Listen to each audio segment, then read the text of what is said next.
Think about the last meal you cooked at home. Was it memorable? Visualize your plate. Can you see the different colors in your dish? At Johnson Herbs, you believe that beauty belongs everywhere, and that includes your food, and that every mealtime is an opportunity to express yourself. Good morning, Johnson Herbs Board of Directors. We are Griffin Consulting Group, and we are very proud to present to you the marketing plan for Canada's first line of potted edible flowers, Blooming Bites. Blooming Bites is a line of 5 edible flower varieties, carefully selected based on taste, texture, and appearance. At Johnson Herbs, you understand that consumers place value on a live and fresh product, and you are passionate about enabling unique home culinary experiences with the products that you produce. Blooming Bites is a fresh product, which allows consumers to bring life into their home and kitchen. As more consumers look for opportunities to make their meals worth sharing, Blooming Bites will help mealtime flourish with color. Blooming Bites offers variety in terms of taste and texture, from bold and spicy to mild and sweet. Whether it's a salad, a cocktail, or a dessert, Blooming Bites will transform your dish and wow your dinner guests. Now on to Tyler for the business proposition. Thanks, Logan. Blooming Bites are grown organically and sold fresh in 4-inch biodegradable pots. Each pot is wrapped in a transparent biodegradable sleeve that clearly shows the bursting colors. Blooming Bites are a single blooming product that have a shelf life of 12 days before needing to be watered to maintain a fresh look. The business plan for Blooming Bites is based on 3 key planning assumptions. First, Blooming Bites will utilize Johnson Herbs' current retailer relationships. Next, consumers of potted edible flowers will have similar purchasing habits to those of potted herbs. And finally, retailers will provide adequate shelving space for Johnson Herbs' Blooming Bites. Using these 3 key planning assumptions, we are confident in Johnson Herbs' ability to achieve their goal and become the leader in the potted edible flower market. Blooming Bites enables you to stay on the forefront of consumer food trends and allows your consumers to explore exciting and creative experiences in their kitchens at home. Now, on to Megan for the overall benefit to producer. Thanks, Tyler. Johnson Herbs is a family-owned and operated greenhouse that has been growing potted organic herbs since 1980. Blooming Bites creates a diversification opportunity for Johnson Herbs to support profitable growth and development. Potted edible flowers require very similar production practices to potted herbs, making the expansion for the Johnston family low risk and low cost. This new product offering will allow Johnson Herbs to increase market share by meeting customer demands, as well as increase customer loyalty. The Johnston family heritage is to share their passion for locally grown culinary innovation. With potted edible flowers, the Johnston family can accomplish this by capitalizing on the floral flavor trend. Now on to Isabel for the market analysis. Thank you, Megan. Today's consumers are looking for unconventional ingredients for unique culinary experiences at home. To gain a better understanding of the potted edible flower market, we conducted primary research in Ontario. Combined with secondary research, it was found that restaurants and social media are the main influencers that display culinary innovations to consumers. Secondary research showed that 63% of edible flower experiences were in restaurants, and our research verified that 86% of respondents were interested in experimenting with edible flowers at home. This spillover effect from restaurants to store shelves is commonly observed by the food and beverage industry, signaling that Canadian consumers are ready for potted edible flowers. Canadian consumers place value in a live and fresh product, which can be seen in the success of the potted herb industry in Canada. Most herb purchasers buy potted herbs 1 to 3 times per month. Approximately 11.3 million pots of herbs are sold annually for a farm gate value of $9.2 million. Primary and secondary research showed that between 75 to 90% of potted herb purchasers would be interested in buying potted edible flowers. Based on the assumption that purchasing habits for potted edible flowers will be similar to that of potted herbs, there is a market potential of 8.5 to 10 million pots of edible flowers sold annually in Canada. Tyler will now analyze the competitors in the edible flower market. Thank you, Isabel. Johnson Herbs is a trusted and recognizable brand among herb purchasers. As Johnson Herbs will grow blooming bites with the same organic and Canada GAP standards they use to grow their potted herbs, consumers will be assured that the pot of blooming bites they purchase has been grown with quality. Johnson Herbs will be the first mover in the Ontario and Quebec potted edible flower market. As such, there are no direct competitors. However, some indirect competitors have been identified. These include pre-cut packaged edible flowers, edible flower seed kits, and alternative living produce. Blooming Bites differentiates itself by offering a product that allows consumers to instantly add a burst of color and flavor to their dish. Unlike pre-cut packaged flowers, Blooming Bites is a fresh product that provides consumers with a greater connection to their food. Consumers will also benefit from the added aesthetic appeal of the flowers, both in their food and in their home. I'll now pass it back over to Isabel. Introducing your target market, the modern foodie. Modern foodies value organic and local product attributes while seeking taste-fulfilling and aesthetically pleasing ingredients. The majority of your target market are female who are the primary household shopper and in-store herb purchaser. Within the modern foodie market, two distinct groups emerge: the culinary pathfinder and the social connoisseur. Stephen and Danielle are culinary pathfinders. Living in a budding culinary hub, they both enjoy adventurous cooking at home. Danielle visits the local farmers market to look for locally produced foods, and Stephen attends cooking classes where he experiments with new ingredients. Entertaining friends is important to them, so they search for dish ideas that look and taste good.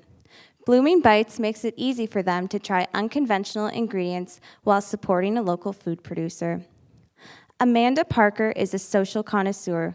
She is a young professional looking for ways to express herself through her cooking. When she's not working her day job, she enjoys running a lifestyle blog where she shares food trends and connects with her followers. Amanda doesn't settle for the conventional, which is why she uses Blooming Bites to add flavor and self-expression to her dish. Megan will now introduce our action plan. Thanks, Isabel. Potted edible flowers are the newest way to bring life into your kitchen and beauty to your meals. A fresh, organic product, Blooming Bites will be positioned alongside other organic produce, adding a pop of color and intrigue to your retailer's produce section. Placing Blooming Bites in premium grocery stores in urban areas throughout Ontario and Quebec will provide easy access to large populations and vibrant communities. This also places Blooming Bites in close proximity to the Johnston Herbs greenhouse, making it easier to provide a transparent supply chain. Blooming Bites will use Johnston Herbs' existing distribution chain, including transportation to distribution centers, to reach grocery stores that modern foodies frequent. In year one, Blooming Bites will be launched in the Greater Toronto Area and retailed in Loblaws grocery stores, reaching 554,000 people in the target market. Then, in year two, Blooming Bites will grow into southwestern and central Ontario, moving into Metro and Longo's grocery stores, expanding the target market access to 1.7 million people. Finally, in year three, Blooming Bites will blossom into the remaining untapped markets of Ontario and into southern Quebec, moving into Empire Company grocery stores. This gives Johnston Herbs access to a total of 2.3 million people in the target market. These 4 premium grocery stores also account for 65% of the total grocery market share in your target locations. Blooming Bites will be sold to retailers at a price of $2.40 per pot. Pots will then be sold to customers at a suggested retail price of $4.49 each, resulting in a 47% margin for retailers. Michelle will now tell you about the promotions. Thanks, Megan. Blooming Bites marketing team will be comprised of a marketing manager, a sales representative, 2 brand ambassadors, and a part-time chef. To connect with the modern foodie, you will focus on 3 core initiatives: blossoming the market, flourishing in the media, and growing our roots. Blooming Bites will begin to blossom in the market by promoting the following key trade promotions. First, retailers will be provided to stores and will come pre-filled with $43.20 worth of edible flowers. Next, point of purchase material will be provided to the retailer and will allow them to build in-store brand awareness of Blooming Bites. Retailers will also be provided windowsill planters that fit 3 pots of Blooming Bites perfectly. The retailers can provide these to the consumers when they purchase 3 pots of Blooming Bites, and it will allow the consumer to easily display their beautiful edible flowers at home. It will also act as a repurchase mechanism, as when the consumer uses a pot of flowers, they want to fill the void in their planter. Lastly, in the spring and the fall of the second year, Blooming Bites will be featured in Grocery Business Magazine and showcased on their new products page on their website. The following initiatives will allow Blooming Bites to flourish in the media. The modern foodie uses Facebook, Pinterest, and Instagram daily, which is why you will use your Blooming Bites social media pages to both engage and connect with them. To start building your online platform, you will recruit 5 social influencers with large follower bases in your target area.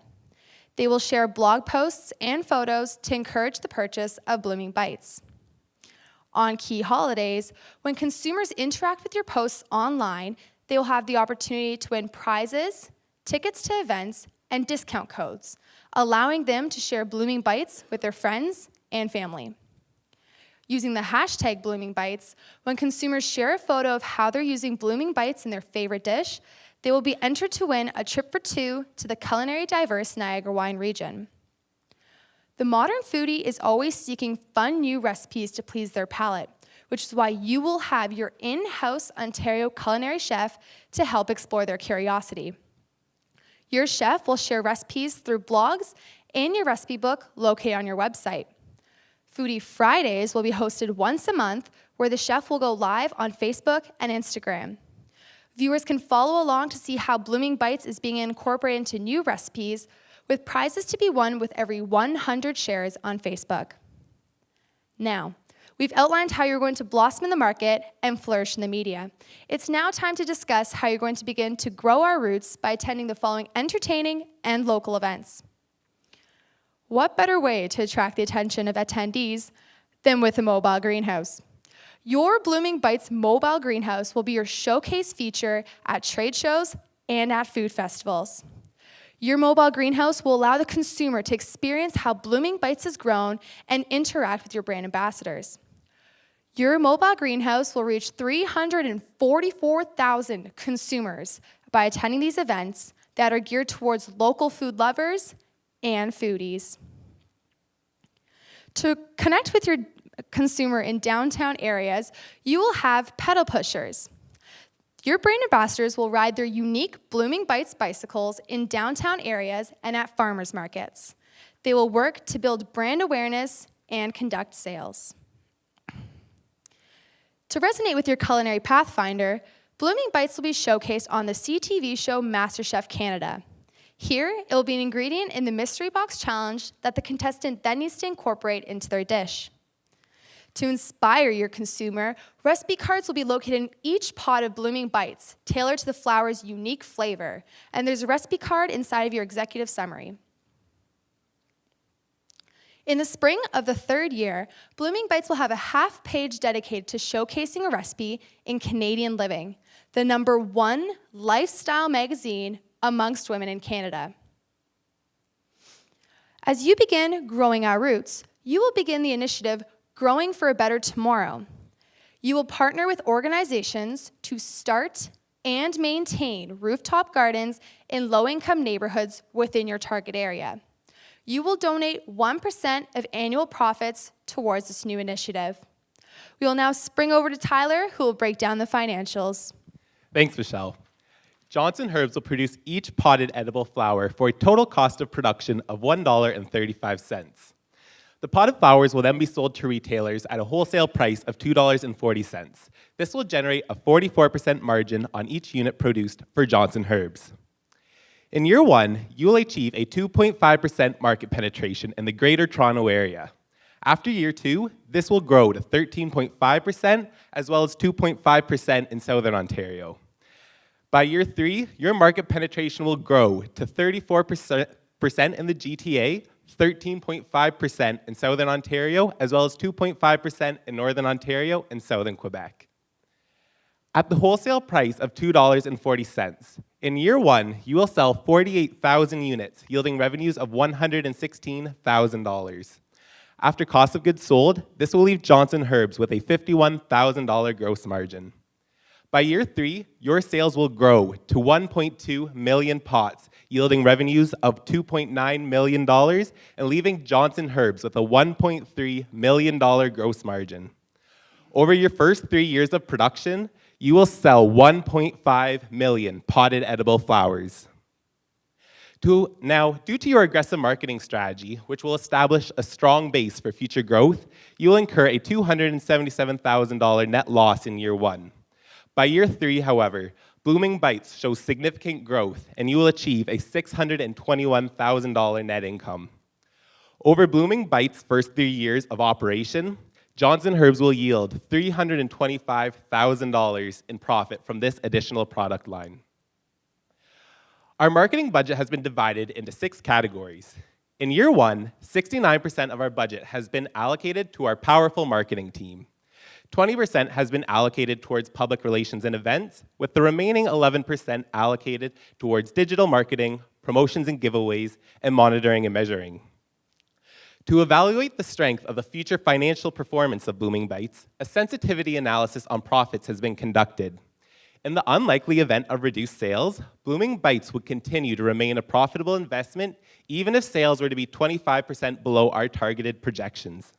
Likewise, if the cost of goods sold was to increase by 10%, Blooming Bites would still remain profitable. This analysis truly highlights the strength that investment in Blooming Bites offers. I'll now pass it over to monitoring and measuring. Thanks, Tyler.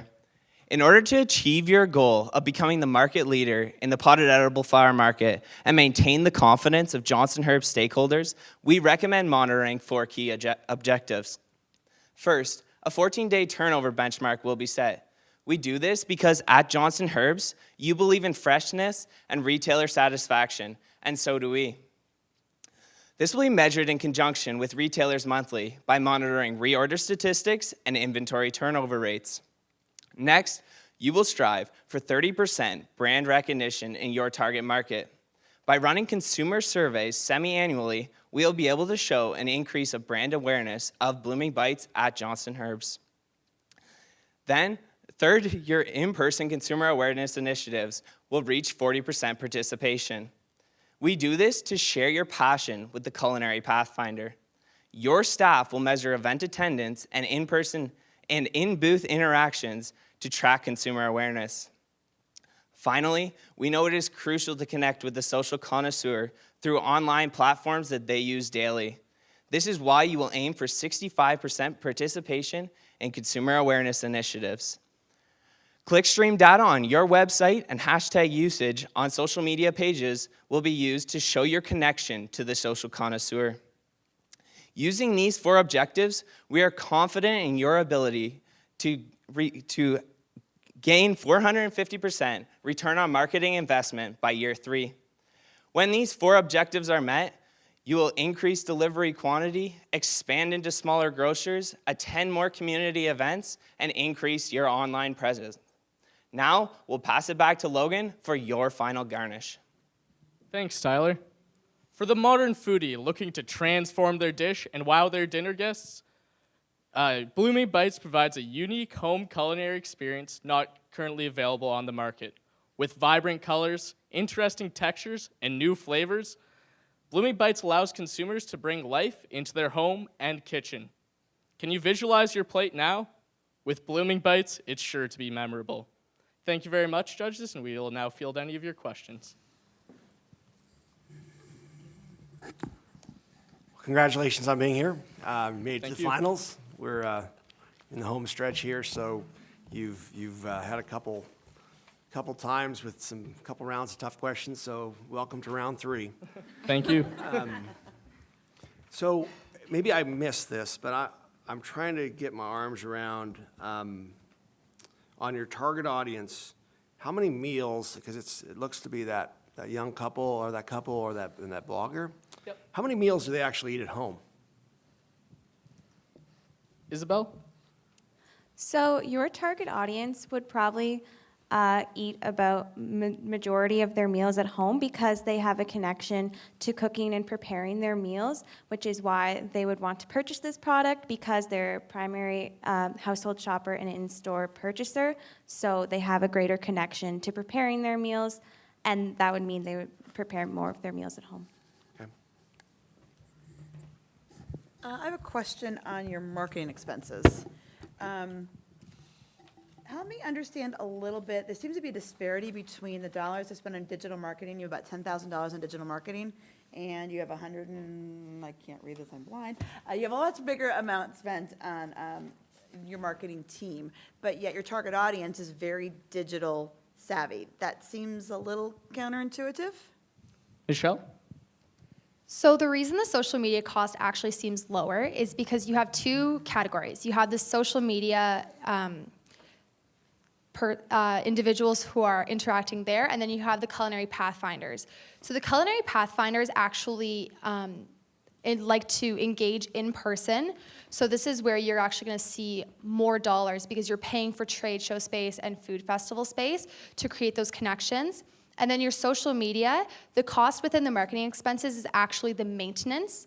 The cost for the in-person work is actually categorized in your... It's in the marketing team, so those people, Yes. are what's creating the content. Okay, that's where that falls. Okay, thank you. Thank you. Can I do a follow-up on that a little bit? Because Absolutely. I had some questions around the digital marketing as well. So I understand what you were talking about with where the costs are at, but your audience geography is changing from year 1 to year 2 to year 3, and to be more relevant, I would think that you would also be looking at doing some additional programs in those extended areas, but your actual cost of digital marketing from year 1 to year 2 to year 3 is very minimally increased. So can you kind of help me understand why it's so minimal and what that difference is? Yeah, Tyler? For sure. So in our year 1, we are really looking to establish our base in Ontario to start. So even though we are just in the GTA, or Greater Toronto Area, a lot of our online marketing will actually reach further than that. So that's actually just starting to increase that base already as well. So when we start moving into year 2, our base grows slightly, but that does start to include other areas. So we are reaching a larger base already, which is why the increase is so incremental. So I actually have 2 questions. The first is, when you went through the herb market and kind of set up what that market potential was for herbs, you did a really nice job on that, but you said a certain percentage of them would be interested in purchasing edible flowers, but you never really looked at what the market was for edible flowers. You talked about some competitive analysis and some things that are out there. What currently is the market for edible flowers? So we saw our breakdown kind of the target market year by year. So it started with that 554,000. That is the market available. That's not the total population in that area. That's the target market in the area we will be in. So that's broken down by where they shop, male or female, if they're the primary shopper already. So that's 554 people that fit either your culinary pathfinder or your social connoisseur that fits that. Okay, what I'm asking is, if you said it was a $9.2 million market for herbs, and that you were looking at an 8.5 to 10 million, 9.2 million for herbs, and then another 8.5 to 10 million pots of edible flowers, what currently is being sold in the marketplace on edible flowers? So our indirect competitors are just prepackaged flowers, edible flower seed kits. We felt those weren't the best competitors to compare ourselves against because we are a fresh product, and our target market are those people that like to have a greater connection to their food, where buying a prepackaged flour isn't quite the same as buying a live product. So that's why we decided to base our market demographic off of the herb market, as we felt those are the similar customers that we would be going after instead of just the alternative competitors that are indirect. So you feel people will be as comfortable using pansies as they are basil? Without a doubt? Yeah, for sure. So that is another one of our indirect competitors. I'm going to take a step back on the retail merchandising side. You've done a great job on your packaging. It looks great. Your point of purchase stuff is really cool. But there's always the chance that this stuff doesn't move and inventory gets stale. The shelf life is fairly good at 12 days, but you have shipping in there and handling and everything else on that. What is the plan on product that doesn't move, outdated product, and those things? It doesn't seem like you have that covered, especially in the first year at $831, $327, if that's your discount and return line. So what's the plan on retail?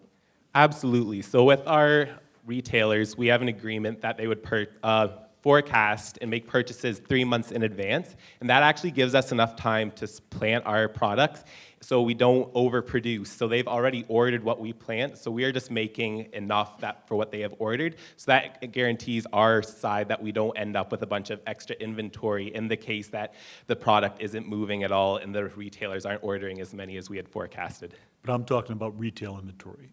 So retailers, they order 4 of your POP stuff, and it just doesn't move. So retailers are sitting on inventory that's not moving. There's a lot of companies buy back product that doesn't move or is outdated. How are you handling that? Tyler will mention how the products is handled within store. Yeah, so if you want to bring up the freshness slide, this works. So our product, so when our 14-day product turnover isn't met, we will reevaluate our spending in the company, as you can see.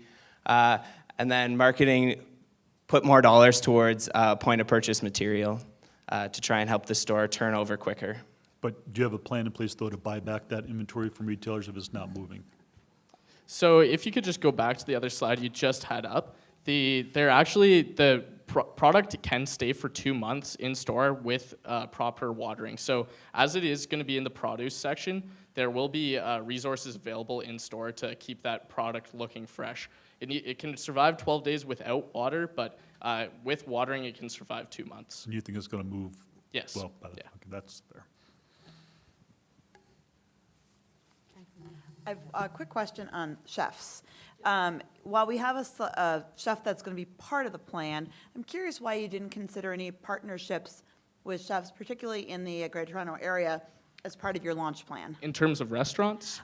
Celebrity chefs or endorsers, because you have that foodie audience, right, who's going to you probably have some hot chefs in Toronto that people pay attention to, right? So why did you not consider partnership there? So I'll hand it to Megan to go over why we didn't go into restaurants. So we feel that our foodie bloggers will kind of act in that way, using it in their everyday life.